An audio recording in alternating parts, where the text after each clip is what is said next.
찬양을 합시다. 언제나 어디서나 주의 선하심을 인자하심을 찬양하시기 바랍니다. 특히 무더울 때 찬양을 많이 하셔야 돼요. 이게 무더울 때 이 짜증스럽거든요. 이게 모든 게 그때 찬양하셔야 됩니다. 여러분, 신앙생활은 일단 열심히 해야 됩니다. 뭐 특별한 일이 없는 한 공부하는 것도 그렇고 운동하는 것도 열심히 하는 학생과 선수가 잘합니다. 그러니 신앙생활도 일단은 열심히 하는 신앙생활, 그리스도인이 좋습니다. 열심히 한다는 건 어떻게 하시는지 아시겠죠? 제가 설명 안 드리겠습니다. 시간 더 예배에 부지런히 참석하시는 겁니다. 기도도 더 많이 하고 말씀도 더 많이 읽고 전도도 하고 봉사도 하고 열심히 해야 합니다. 일단. 그런데 올바른 방향으로 열심히 해야 됩니다. 열심히 하긴 하는데 혹이라도 그 신앙의 방향이 잘못된다면 본인도 큰일이고 큰일 난 본인 때문에 주위 사람들에게 많은 해를 끼칩니다. 벌써 오래됐죠. 1990년대 후반 그 다미 선교회가 지금은 신천지 이렇게 그 당시는 다미 선교회가 그때는 신천지도 없었습니다. 다미 선교회가 한국 교회를 흔들었습니다. 1998년 10월 28일 예수님이 재림한다고 한 사람 꿈꾼 것도 아니고 여러 사람이 꿈꿔가지고 책도 만들고 98년 10월 28일 어디 대전인가 어디 가서 다 모여가지고 주님 재림하셨어요? 안 하셨으니까 우리 예배 드리고 있죠. 지금 재림했으면 예배 드리고 있겠습니까 지금? 그런데 제가 전했던 그 교회에서도 그 다미선교회에 빠진 분이 있었는데 이분 구역장에다가요 집사님에다가 전도도 잘 하신 분입니다. 굉장히 열심히 있는 분입니다. 근데 어느 날 보니까 딱 거기가 있더라고요.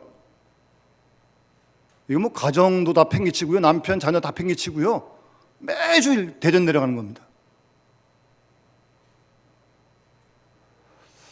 열심히 대단합니다. 정말 열심히 생겼습니다, 교회를. 근데 어느 날 보니까 거기가 있더라니까요. 열심히 신앙생활을 해야 하는 게 맞습니다. 그런데 중요한 건요, 바른 방향으로 열심히 신앙생활을 해야 합니다. 무턱대고 열심히 하면 안 됩니다.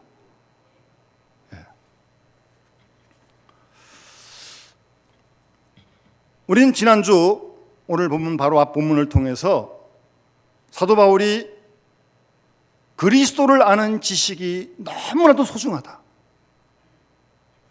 그래서 다 버릴 수 있었고 심지어 배설물로 해로운 것으로 자기가 누릴 수 있는 모든 기득권 다 버릴 수 있었다. 왜요? 그리스도를 아는 지식이 너무나도 소중하기 때문에. 여러분, 예수님 때문에 버린 게 뭐 있는지 한번 챙겨보십시오. 한번. 예수님 때문에 버린 거예요.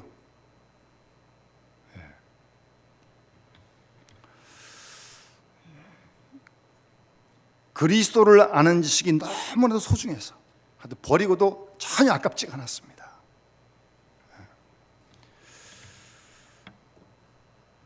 여러분, 우리가 뭘 얻기 위해서 뭐든지 버릴 수 있다, 잃어버릴 수 있다는 만큼 어떤 귀한 것을 얻을 수 있다는 거, 그걸 얻는 사람은 참 행복한 사람 아니겠습니까?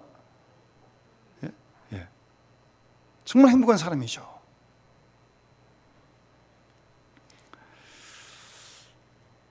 우린 좀 더 여기서 그리스도를 안다는 것이 무엇인지를 좀 더 깊이 한번 오늘 같이 생각을 했으면 좋겠습니다. 사도 바울은 그리스도를 아는 것이 참 소중한데, 그래서 그리스도를 알고 얻고 그 안에서 발견되려고 한다, 그런 표현을 썼습니다.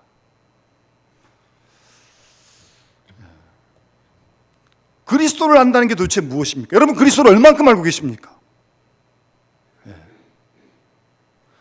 우선 이 안다라고 하는 것이 아주 중요한 단어입니다. 여기서 안다라고 하는 것은 그 상대방의 인격을 얻는다는 말입니다. 그냥 얼굴 이름 안다 그런 정도 아는 게 아니고요. 그 상대방이 무엇을 생각하고 생각이, 성품이 무엇을 귀히 여기는지 자꾸 만나면서 상대방을 이렇게 알아가는 거 아니겠습니까? 그런 아는 것을 얘기하는 겁니다.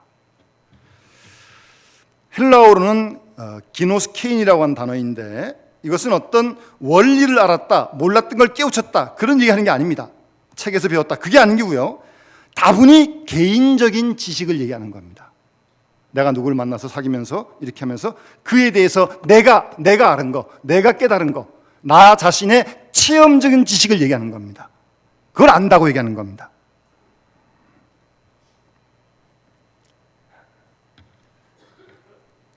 그러니까 이 안다고 하는 것은 이 머리로 아는 게 아닙니다. 머리로 아는 게 아니에요. 마음으로 아는 것이고 때로는 몸으로 아는 겁니다. 몸으로 아는 겁니다. 그래서 보통 이제 체험적인 지식이다 그렇게 표현을 하는 겁니다. 여러분, 아기가 있어요. 난 지 얼마 안 된 아기가 있는데 이 아기가요 엄마가 안으면 울다가도 딱 멈춥니다. 그런데 만약에 엄마가 아닌 딴 사람이 아기를 이렇게 안고 있으면 벌써 울어요. 그러니까 애가 엄마를 아는 거죠. 그렇습니까? 아기가 엄마 알아요. 그래서 몇 달도 안 된 아기가 엄마하고 눈 맞춰가지고 이렇게 미소를 지면 알아본다고 막 좋아하고 막 그러잖아요. 여러분, 그때 이 갓난 아기가 엄마를 안다고 하는 건 뭐 엄마의 나이를 알겠습니까? 자기가 뭐 몇 년도 난 걸 알겠습니까? 엄마의 이름을 알겠습니까? 그런 건 모릅니다. 단지 이분이 나를 사랑하신다.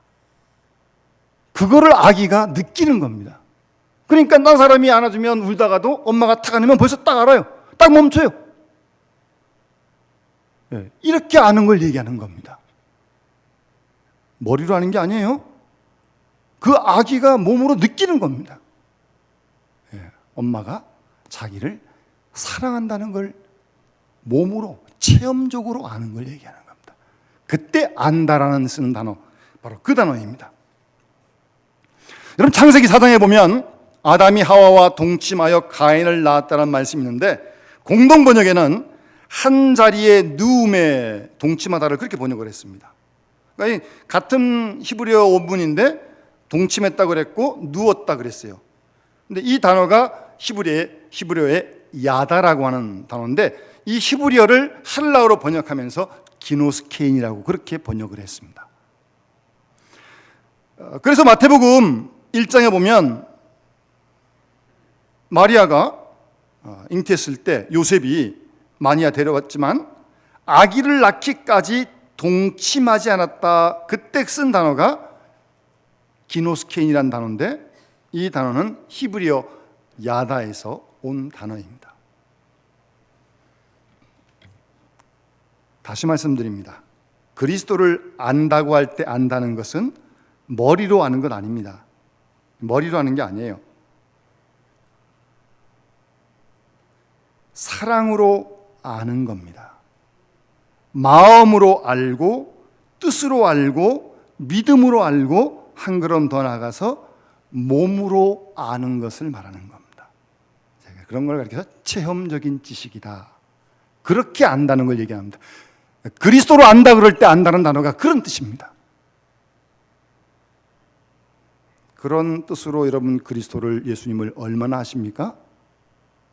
한번 스스로에게 질문해 보시기 바랍니다. 그러니까 이런 체험적인 지식은요, 그 상대 사랑하는 그 상대의 아픔이 전달됩니다. 머리로 생각하고 그가 아프다 안 됐다 그러는 게 아니고요. 상대방 내가 사랑하는 그 사람이 아프면 그 아픔이 고스란히 나한테 와서 느껴집니다. 그게 아는 거예요. 그게 체험적으로 아는 겁니다. 상대방이 몸을 쑤시고 아프면 그 아픔이 내 몸에 와서 내 몸이 알아요. 지금 내 몸이 아파요. 만약 그것이 몸에 전달되지 않는다면 그거 아는 거 아닙니다. 몸에서 몸으로 전달되는 것, 바로 그것이 체험적인 지식이고 사랑입니다. 이스라엘 랍비들의 교훈에 보면 이런 이야기가 있습니다. 어떤 사람이 머리가 둘인 아이를 낳았어요. 머리가 둘이에요. 몸통을 하나인데. 그래서 이 아이가 한 명이냐 두 명이냐? 그렇잖아요. 몸통을 하나인데 머리가 둘이니까. 그렇게 물으니까 랍비가 이렇게 대답을 합니다. 이쪽 아이를 때려가지고 이쪽 아이가 같이 울면 이거는 한 몸이고, 이쪽 때렸는데 이쪽이 안 운다. 이거는 둘이다. 그렇게 랍비가 대답을 해 주었습니다. 내가 누구를 안다, 내가 누구를 사랑한다 그럴 때 그 사랑하는 그 사람의 아픔과 기쁨이 나에게 전달되는 것이 안다는 겁니다. 그래서 내가 관심 갖는 사랑하는 그 상대가 기쁜 일이 생기면 정말 내가 기뻐요. 그 일을 내가 만난 것처럼 내가 기뻐요. 그것이 아는 거고 그것이 사랑하는 것이란 말씀입니다. 그러니까 내가 예수님을 안다 그럴 때 예수님의 마음이, 예수님의 뜻이, 예수님의 기쁨이 내 가슴과 내 몸에 전달되어지고 예수님과 내가 일체감을 느끼게 되는 바로 그것이 예수님을 아는 겁니다. 그렇게 하는 거예요. 이렇게 예수님과 내가 동일시 되어지는 겁니다. 바로 그것이 그리스도를 아는 지식입니다. 그러니까 예수님과 내가 동일시 되어지면 길 가다가 좀 어려운 사람을 보면 그 예수님의 마음이 내 마음에 와닿으니까 그냥 지나갈 수가 없습니다. 또 늘 그러는 게 아니니까 좀 뭘 도와줘야 되는데 그냥 지나버리고 말았어요. 그러고 나면 마음이 계속 괴로워요. 그런 마음이요. 그런 마음이 예수님을 아는 겁니다. 신학 공부 좀 했다고 해서, 성경 몇 줄 더 안다고 해서, 교리를 안다고 해서 그리스도를 아는 게 아닙니다.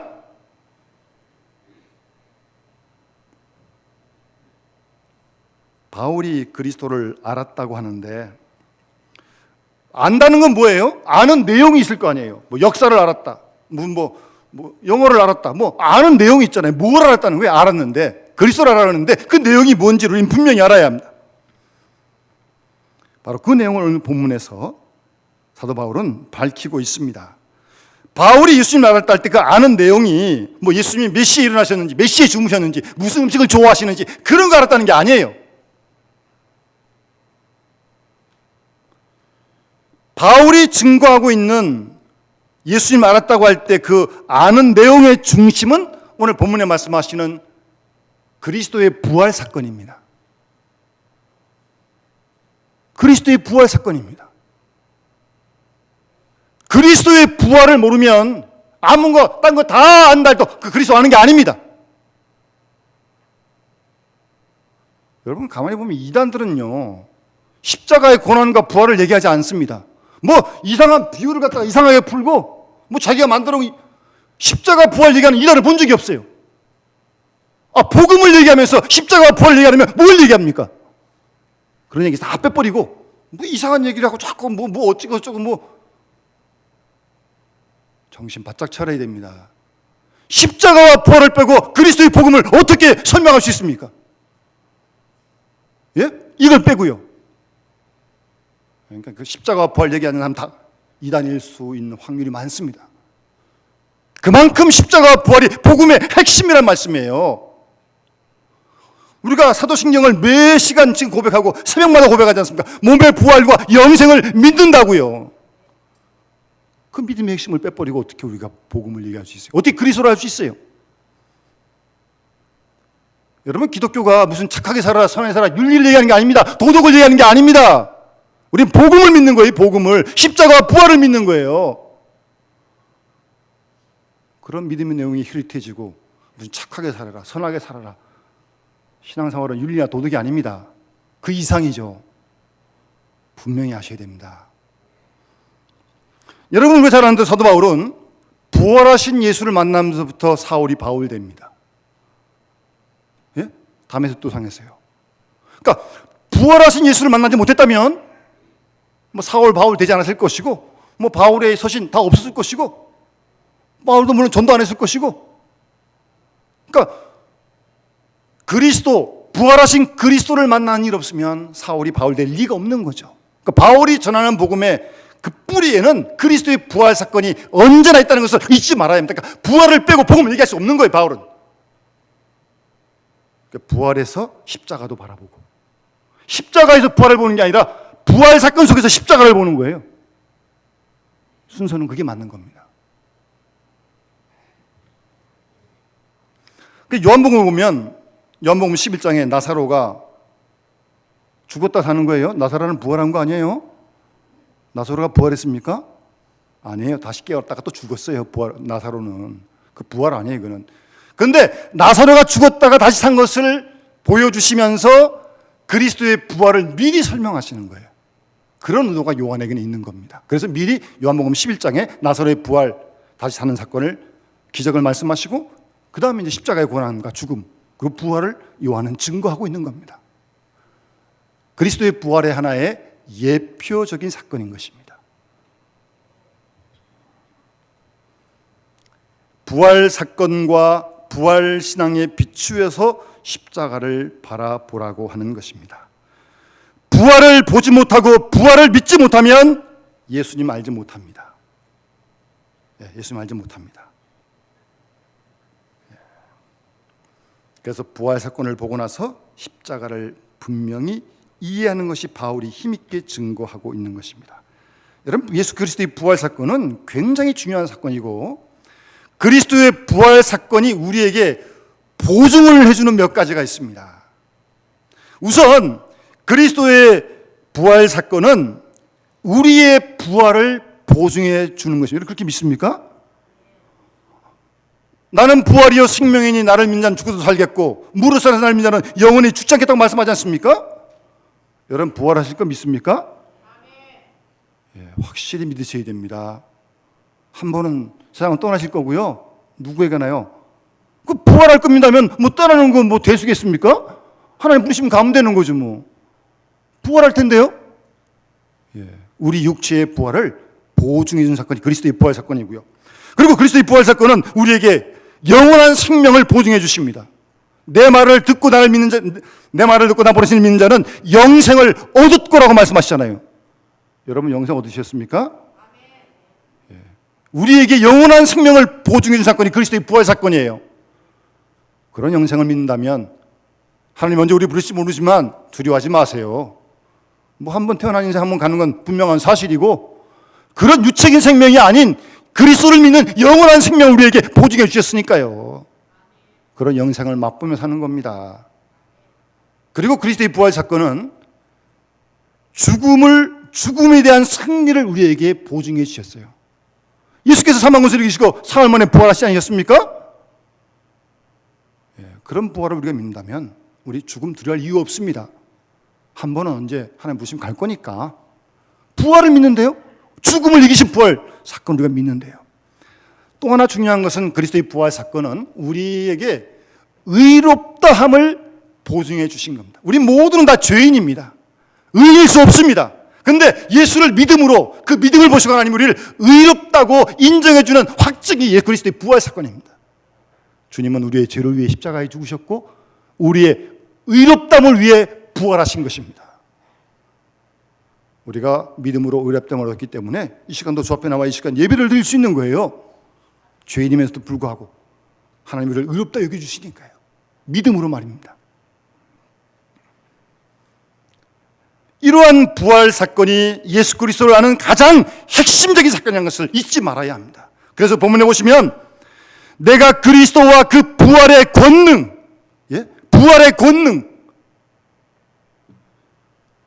그리고 고난의 참여함을 알고자 하여 그의 죽으심을 본받아 어떻게 해서든지 죽은 자 가운데서 부활에 이르려 한다고 오늘 짧은 2절 말씀 속에서 부활을 2번씩이나 지금 언급하고 있지 않습니까?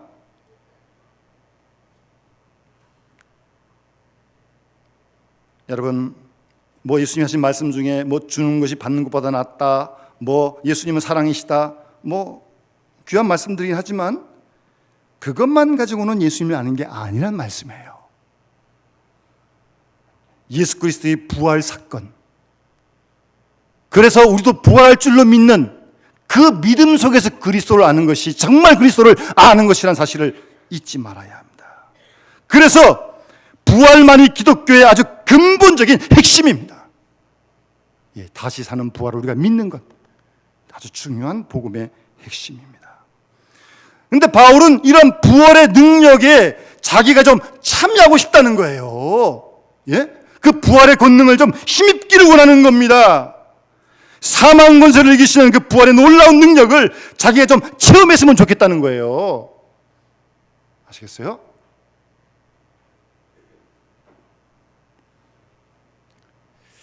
그런데 요즘 어떤 사람들은요, 그리스도의 고난에는 동참하지 않으려 그러고요, 이 부활의 영광만 누리려 그런 얌체들이 참 많습니다.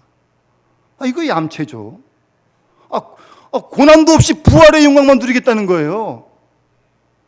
이거 정말 잘못된 기독교입니다. 이거는 복음에서 빗나간 기독교입니다. 이거는 어디 십자가 없이 부활이 있습니까? 십자가에 죽어야 부활이 있는 거지. 제가 얼마 전에 어떤 목사님 통해서 들었는데, 요즘 장신대 찬송가 금지곡이 하나 있답니다. 우리 졸업할 때 그 찬송가 불렀는데 요새는 그 찬송가가 금지곡이래. 금지곡. 부른바다 나서니 어디든지 가오리다.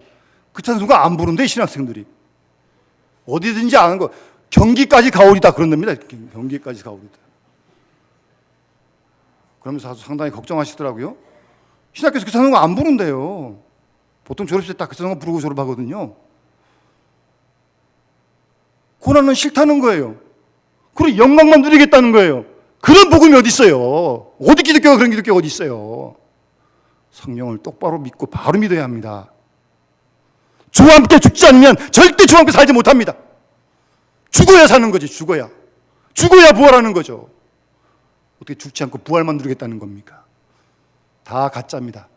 그건 다 가짜입니다. 정신 똑바로 차리고 예수 믿어야 됩니다. 여러분, 다른 이도 그런 거 아닙니까? 어떤 교회를 짓는다, 건축한다, 어떤 동참도 하고 좀 아픔도 알고, 그래야 헌당할 때, 입당할 때 기쁘기도 하고 그러는 거지. 별로 한 게 없으니까 안 기쁜 거죠. 기도도 별로 안 하고, 헌신도 별로 안 하고, 슬픔에 동참해야 기쁨도 함께 누리는 거죠. 고생도 같이 해야 같이 낙을 누리는 거죠. 세상 일도 그런데.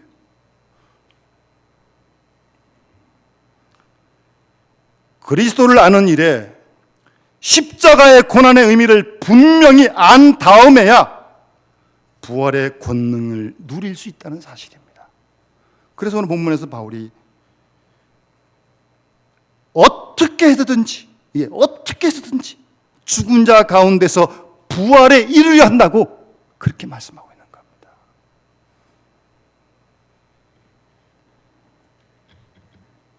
예전에 부흥사 목사님들이 그런 부흥회 할 때 제가 들은 적이 있습니다. 하나님 나라 가면 이 고생한 흔적이 다 이렇게 붙어 있대요. 여기저기. 천국 가서 고생한 흔적이 좀 붙어 있어야지 하나님도 칭찬받는 거지. 여기서 빰빰빰 놀다가 하늘 나가가지고 그냥 창피해서 못 인다고 부흥사 목사님도 그렇게 설교하시더라고요. 제가 어렸을 때. 주를 위해, 교회를 위해 헌신하고 마음을 드리고 이런 것도 좀 손해도 보고 좀 예수님 때문에 좀 능력도 당하고 좀 모욕도 당하고 자존심도 상하고 그러면서 예수 믿는 거지. 찾을 거 다 찾고 무슨 예수를 그렇게 믿습니까? 무슨 상이 있겠어요? 그래가지고.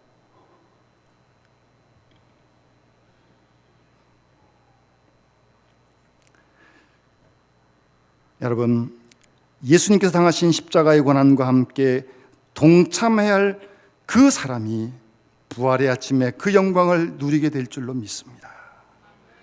예수님의 아픔과 슬픔이 그리고 그 기쁨이 그때 내 몸에 전달된다는 것을 잊지 마시고, 그것이 그리스도를 아는 길입니다. 예수님 때문에 고난당하고 예수님 때문에 기쁨도 누리고 그러는 거 아니겠습니까? 여러분, 예수님 때문에, 시장 때문에 손해본 적이 있습니까? 예수님 때문에 명받은 적이 있어요? 그럴 때 주님 때문에 오는 기쁨을 체험할 수 있다는 사실을 꼭 기억하시기 바랍니다. 그럼 이런 질문을 하는 사람이 있을 거예요. 나는 예수님 때문에 감옥도 못 가봤고 예수님 때문에 어려움도 안 당해봤고 매도 안 맞아봤는데 그럼 어떡하냐고.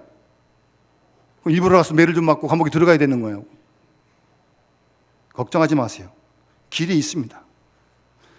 여러분, 예수님 때문에 좀 참아보신 적 있어요? 예수님 때문에. 예?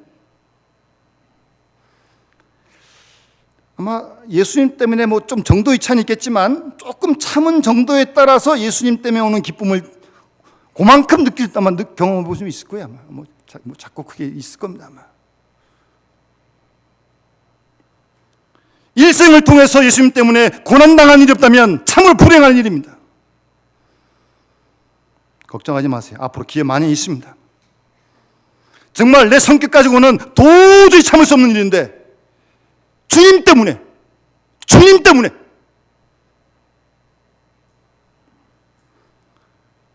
꾹 참고,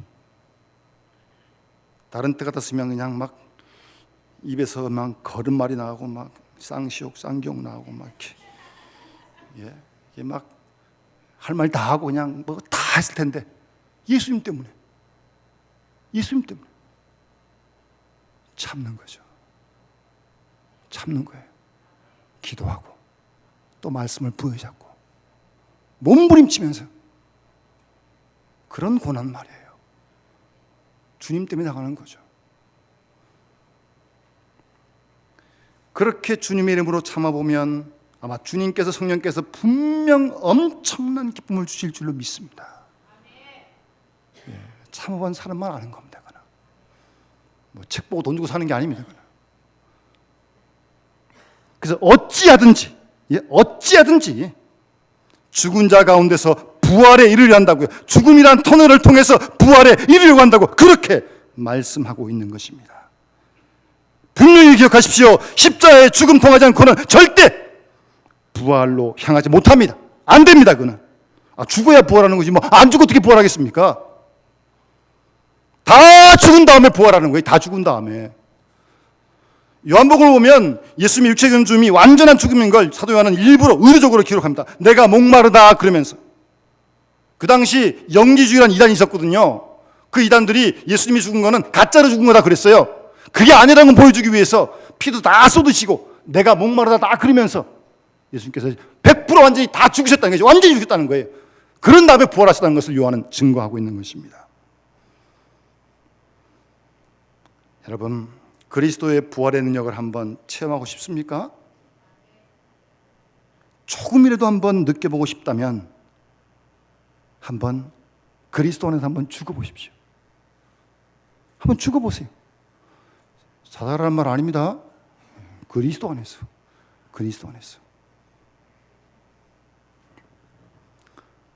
여러분, 죽은 사람은요 감각이 없습니다. 죽은 사람 꽂은다고 아프다 그러겠습니까? 죽은 사람 감각 없어요. 욕을 먹어도 무감각하고 누가 내가 빼앗아가도 무감각합니다. 세상 정욕에 대해서도 유혹에 대해서도 매력을 느끼지 않습니다. 왜 우리가 우리 신앙이 있는 것 같기도 하고 때로 없는 것 같기도 하고 뭐 예수님을 아는 것 같기도 하고 또 때로는 모르는 것 같고 왜 그렇습니까? 왜 이렇게 얕은 물가에서 이렇게 뱅뱅 돌고 있는 겁니까? 이유는 분명합니다. 완전한 죽음이 없기 때문입니다. 완전한 죽음이 없기 때문에 그렇습니다. 지난주에 대사 큰 죽음이 없어요. 나를 완전히 십자가에 못 박는 그 죽음이 없어요. 그러니 갈등하고 고민하고 그래서 바울은 완전히 죽고 썩어서 죽은 자 가운데서 부활에 이르려 한다고 그렇게 본문에서 말씀. 어떻게 하든지 상황이 어떻게 되든지 어떤 행편에 이르든지 내가 어떤 일을 당하든지 그런 거 관계없이 어찌하든지 어떻게 되든지 어떻게 해서든지 죽은 자 가운데서 부활에 이르려 한다고 그렇게 말씀하고 있습니다. 여러분, 그리스도를 안다고 하는 것 참 중요한 일입니다. 그런데 그것을 알기 위해서는 내 생활 속에 그리스도와 함께 죽는 죽으심을 본받아야 합니다. 본받아야 합니다. 어찌하든지 어떻게 해서든지 그리스도와 함께 죽고 그래서 그리스도와 함께 다시 사는 것입니다. 그것이 오늘 바울이 힘있게 증가하고 있는 복음의 내용이고 바울 자신이 깊이 체험을 했던 것입니다. 그러니까 빌립보 감옥 속에 들어가가지고 거기서 어떻게 찬송을 부릅니까? 감옥 속에서요. 얻어맞고 막 매맞는데 빌립보 감옥 속에서 바울은 찬송할 수 있었고 기도할 수 있었고 주 안에서 기뻐하라고 그렇게 편지하고 있지 않습니까? 부활의 능력을 체험해서 그러는 겁니다. 부활의 능력을 체험해서 그래요. 그런 능력을 우리의 생활 속에서 우리가 실제로 경험하며 살아갈 수 있는 그것이 그리스도를 아는 길이고 그것이 그리스도인의 삶이라는 것을 바울은 그의 삶을 통해 증거하고 있는 것입니다. 여러분, 신앙생활을 열심히 하시기 바랍니다. 그런데 분명한 복음의 내용을 알고 열심히 해야 됩니다. 정말 혼돈스럽고 갈수록 이게 좀 이 진리와 비진리를 참 구분하기가 어렵습니다. 이런 시대에 우리는 다시 한번 하나님 말씀 앞에 종이 귀를 기울여야 합니다. 그러면서 이 복음의 내용을 우리가 힘입고 어쩌든지 우리도 우리를 통해 그리스도가 증거되어 줄 수 있도록 나를 통해 그리스도가 증거된다면 하나님이 얼마나 기뻐하시겠습니까? 그런 믿음의 삶을 오늘도 내일도 살아갈 수 있도록 도와달라고 안 되니까 기도하면서 이 길을 모두 함께 갈 수 있는 은혜와 축복이 함께 가시기를 주의 이름으로 축원합니다.